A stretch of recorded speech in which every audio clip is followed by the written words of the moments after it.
صحابہ کرام کے تعلق سے اہل سنت والجماعت کا جو مسلک اعتدال والا ہے، اس پر جو ہے پے در پے حملے ہو رہے ہیں.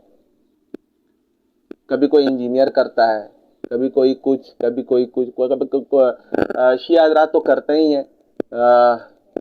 اب تو یہ حال ہے کہ سنی کے لبادے میں بہت سے لوگ جو ہیں وہ شیعہ عقائد وہ اہل سنت والجماعت کے اندر داخل کر رہے ہیں، اور بہت سے افراد جو ہے اس کا شکار بھی بن رہے ہیں.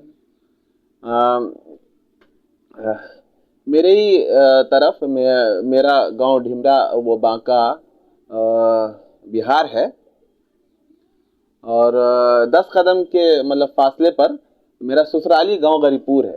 یہ واحد گاؤں ہے وہاں پر اس علاقے میں، بلکہ یوں شاید میری معلومات کی حد تک پورے ضلع میں یہ واحد گاؤں ہے جہاں شیعہ کی آبادی ہے، اور یہ لوگ تھوڑا پڑھے لکھے بھی ہیں.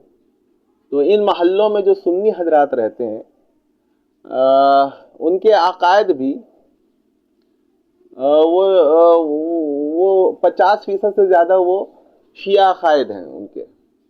میرے ایک دوست ہیں سید ولی حسن عرف نندو بھائی، وہ زمیندار بھی ہیں. میرا جب بھی گاؤں مطلب سسرالی گاؤں جانا ہوتا ہے تو ان سے اکثر ملاقاتیں ہوتی ہیں. ان کا وہ ایک بیٹھک خانہ یا ان کو وہ بنگلہ کہتے ہیں وہ گاؤں میں، وہاں پر ہم لوگ بیٹھتے بھی، اور وہ اپنی بالکل ناقص معلومات کی بنیاد پر ایسی ایسی باتیں وہ کہتے ہیں کہ ایک جو کٹر سنی ہوگا اسے وہ برداشت نہیں ہوگا.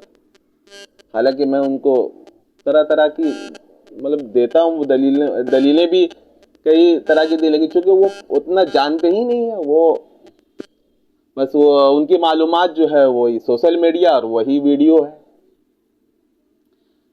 تو لیکن وہ خود کو جو ہے وہ سنی کہتے ہیں، لیکن بالکل حضرت علی کی افضلیت کے قائل ہیں.